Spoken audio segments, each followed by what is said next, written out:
এই রকম রেসিপি কেউ কোনোদিনও দেখায়নি। চলুন তাহলে নতুন এক রেসিপি নিয়ে আপনাদের সামনে হাজির হলাম।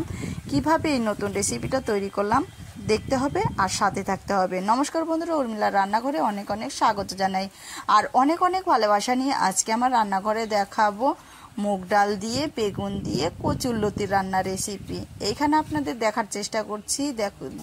দেখতেই পাচ্ছেন লতিটা আমি ভাজ করে রেখেছি আর লতিটা কত বড় হতে পারে বুঝতেই পারছেন তাহলে। আর লতিটা কিন্তু মোটা মোটাও আছে। এইখানে এই যে দেখো নিয়েছি লতি, বেগুন, দুইটা বেগুন নিয়েছি আর টমেটো নিয়েছি আর সামান্য পরিমাণ মুগ ডাল নিয়েছি। কিভাবে রেসিপিটা রান্না করব দেখতে থাকবেন পুরো ভিডিওটা। আর লতিটা তো সবাই তো কাটতে জানেন।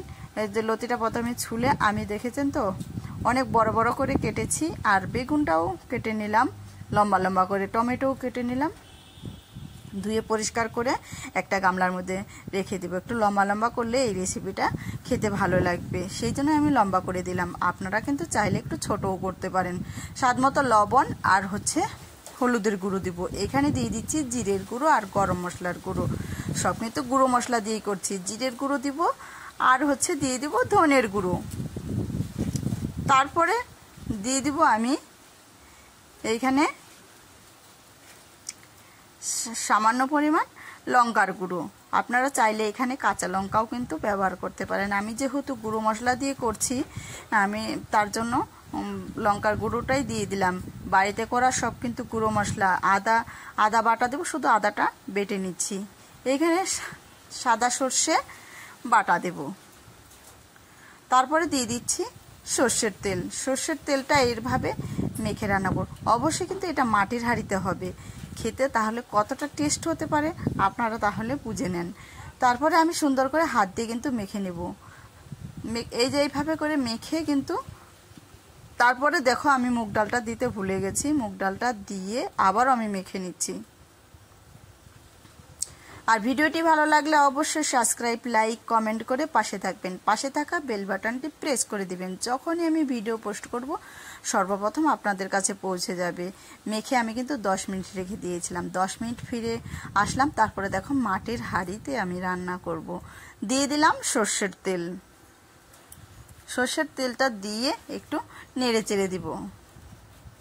আর এই রকম রেসিপি মাটির হাঁড়িতে কার কার খেতে ভালো লাগে অবশ্যই একটু কমেন্টে বলবেন। একটু তেলটা গরম হয়ে আসলে নেড়েচেড়ে নেওয়ার পর এখানে দিয়ে দিচ্ছি আমি 5 ফোড়ন, এলাচ আর দারচিনি, দিয়ে দিচ্ছি 3টে শুকনো লঙ্কা। আবারও আমি নেড়েচেড়ে দেব। নেড়েচেড়ে নেওয়ার পর এই যে এইভাবে তেলটা নেড়েচেড়ে দিচ্ছি। তারপরে দেখো মেখে রাখা আমি লতিটা দিয়ে দিব।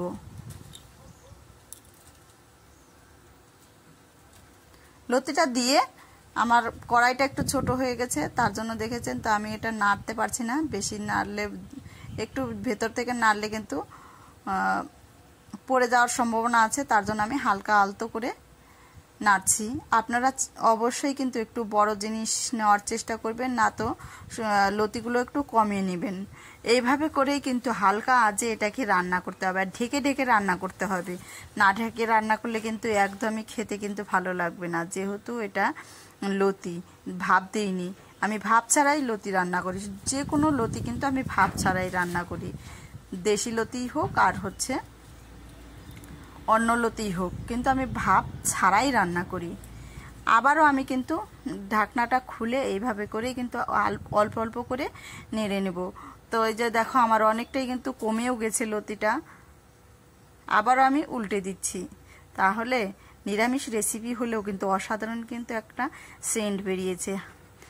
অল্প একটু সামান্য 1 কাপের অর্ধেক কাপ জল দিব আমি, বেশি জল দিব না, যেহেতু তেল দিয়েই কিন্তু অনেকটাই লতিটা কিন্তু ভাজা হয়ে গেছে, সেই জন্য আমি বেশিটা জল দিব না। আর এই রকম মাটির হাঁড়ির রেসিপি কার কার খেতে ভালো লাগে অবশ্যই একটু কমেন্টে বলবেন। আমি কিন্তু ঢাকনা দিয়ে দিয়েই কিন্তু রান্নাটা করছি। আপনারাও এই রকম পুরো ভিডিওটা দেখে ঢাকনা দিয়ে দিয়ে একটু ঢাকনা দিবেন, আবার রান্নাটা করবেন। তারপরে দেখো ঘি দিয়ে দিচ্ছি। নিরামিষ রেসিপিতে একটু ঘি না দিলে কিন্তু ভালো লাগবে না, ঘিটা দিতেই হবে। আর যারা ঘি খেতে পছন্দ করে না, দেওয়ার কোনো প্রয়োজন নেই।